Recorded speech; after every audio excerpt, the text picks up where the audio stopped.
Welcome to the course of compiler design. In the previous session, we discussed different type of attributes. Today, in our section, we are going to discuss S and L attribute definitions. As we all know, every non-terminal can get one or more than one attributes or sometimes zero attributes depending on the type of the attributes.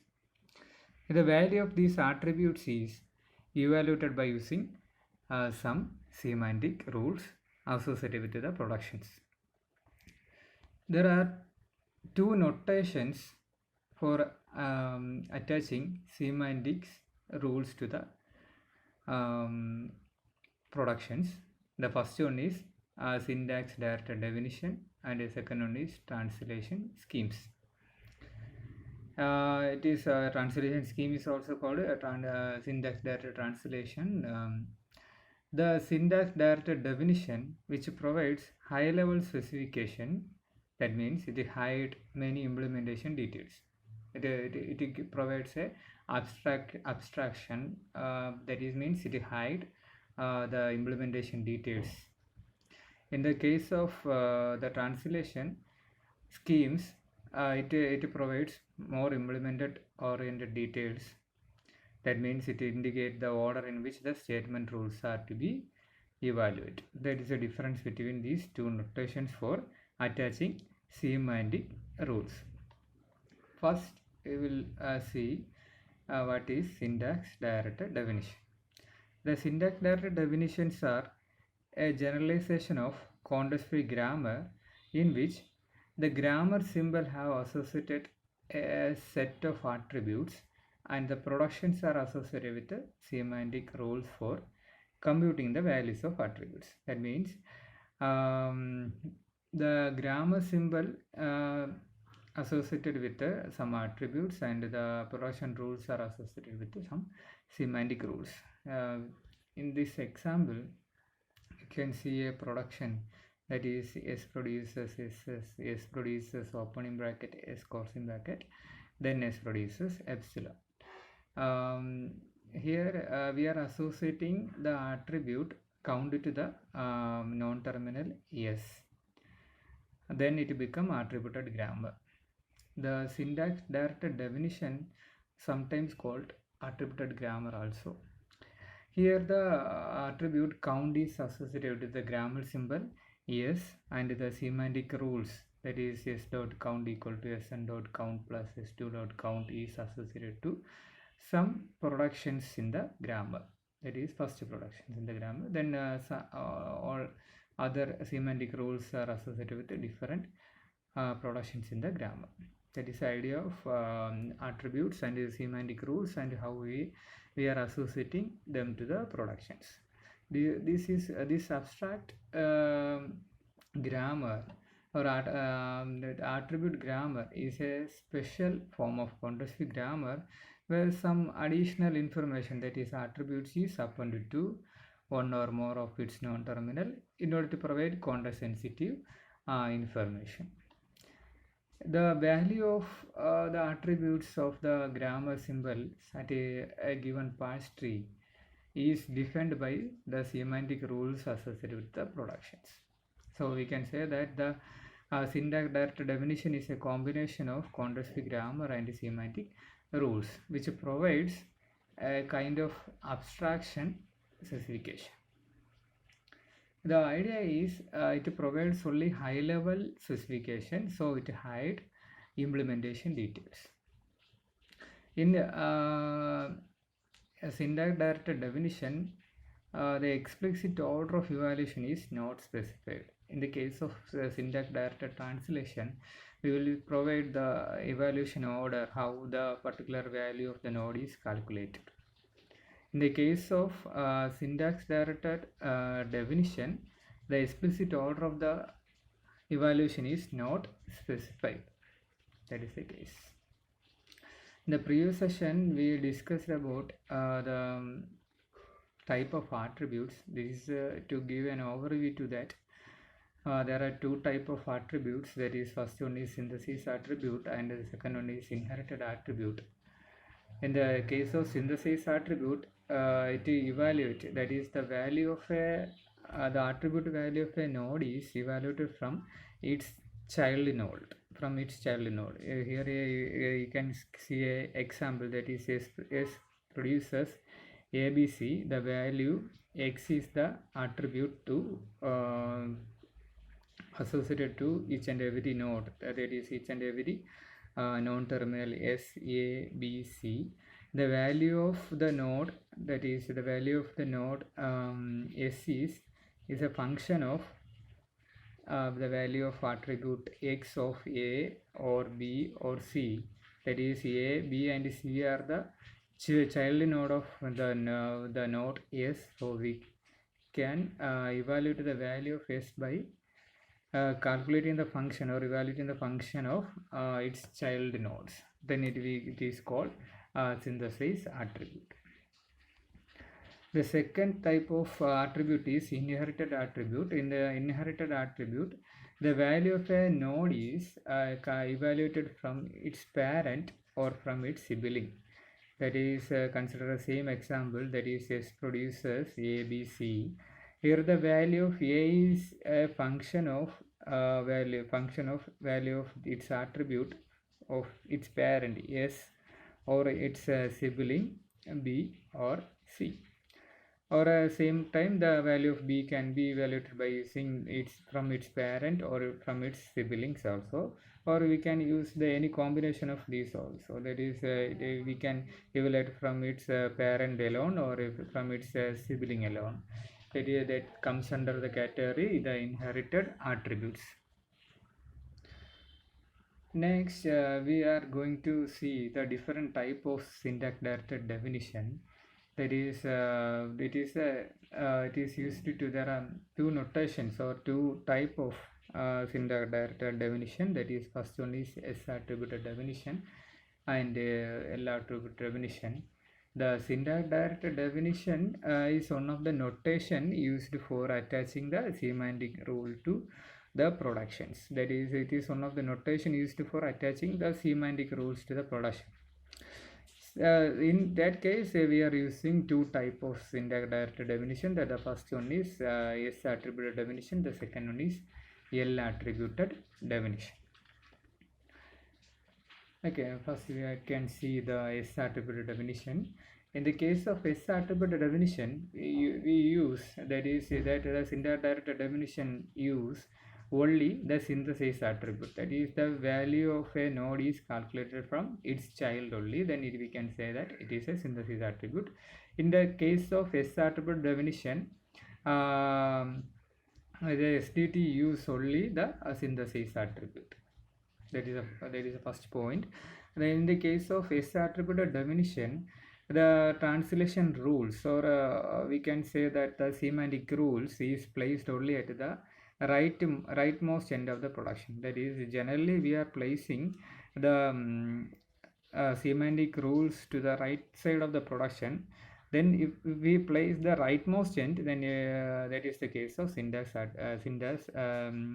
that is the case of S attributed definition. That is, we are going to place the semantic rules only at the end of the rightmost side. That is, generally we are placing the semantic rules at the right side of the production. If X produces Y, then Y is called the right side of the production. Then we can place only at the end of the production in the case of S attributed definition. Here you can see a production, that is S produces A, B is a production. Here the semantic rules is associated at the end of that production. It can also another rule is associated with the production is placed only at the end. That is, after AB, S produces AB, then only the semantic rule is placed. That is another specification for the S attributed definition. In the case of the S attribute definition, the evaluation order is rightmost derivation in reverse. That is, in the case we discussed the parsing in the previous lecture.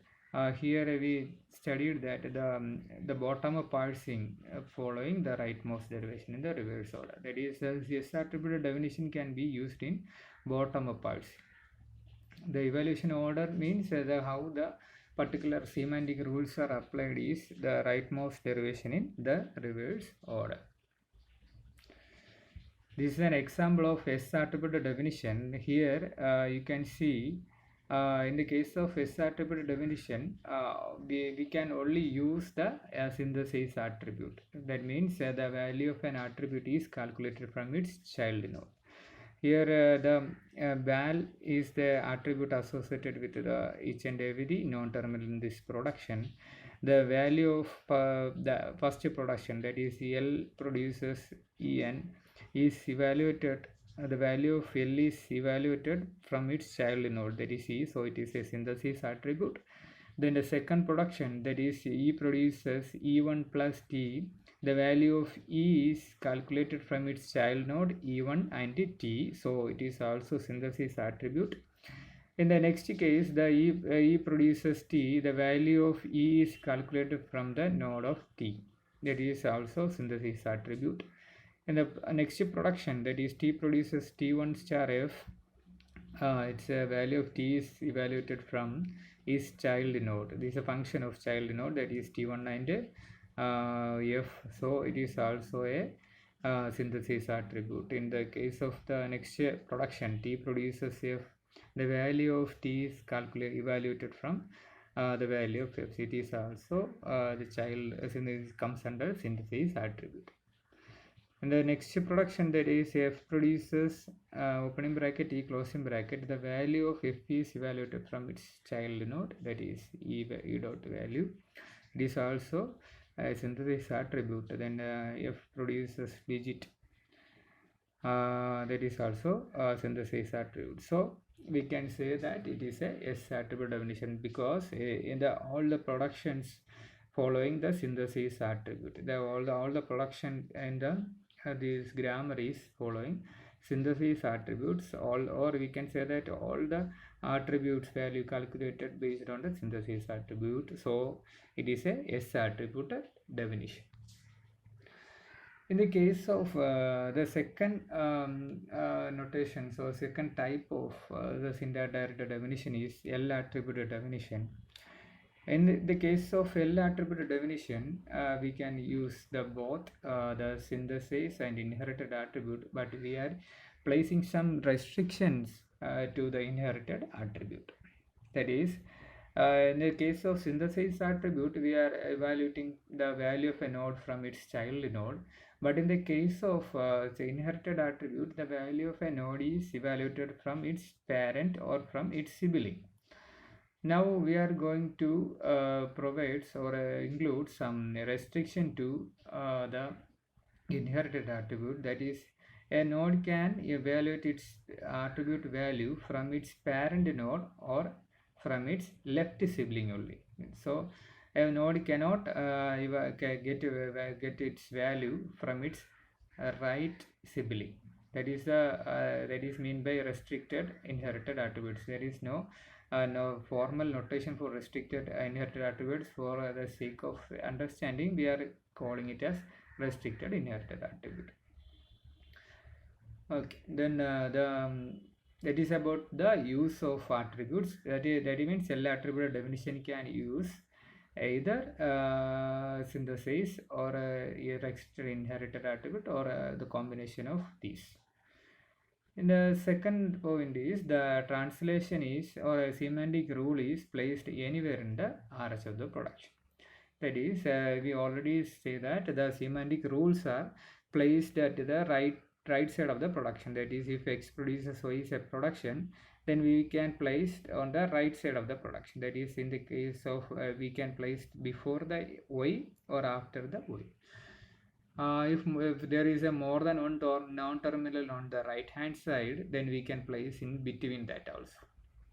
If consider the production S produces AB, we can place the semantic rules before the any non-terminal on the right side. That is, S produces the semantic rule, then AB. Also in between the non-terminals, that is, we can place S produces A, then semantic rule, then B. Also we can place to the end of the right hand side. That is the case of synthesis attribute. Here also we can following synthesis attribute plus some more. That is a case of L attributed definition. In the case of the L attributed definition, the evaluation order is in order, or we can say that topological order, or we can say that in topological order we are following depth first, then left to right following. This is how the evaluation order is happened in L attributed definition. This is the example for the L attributed definition. Here you can see that type point in is a are the attributes value associated with the non-terminal INH, that is the short for inherit, that is associated with the sum of the non-terminals, and type is another attribute associated with another subset of the non-terminals. Here you can see the value of L. In the case of first production, D produces TL. The value of L is going to calculate. That is, the value of L is the attribute value of INH is calculated from its left sibling. That is the value of T, from the value of T. So we can call it as a inherited attributes here. In the case of second, the type value of is calculated from the its right hand, its children. So it is second production is a synthesis attribute, and the third also comes under the synthesis attribute also. In the case of the next production, that is L produces L1, comma ID, the value of L1 is calculated from its parent. So it is comes in the category the inherited attribute. Then the last one, the L produces ID, add type. That is adding. It is a function used to add an entry to the symbol table. That is, whenever we see a identifier, we are going to provide an location in the symbol table. That is, for that it will be used to enter a particular value into the symbol table. So in this grammar, the first production is inherited in nature, that is, it is evaluating its value from its left sibling, and the second production it is evaluating from its child, and the third production also from child. So second and third productions comes under the synthesis attribute.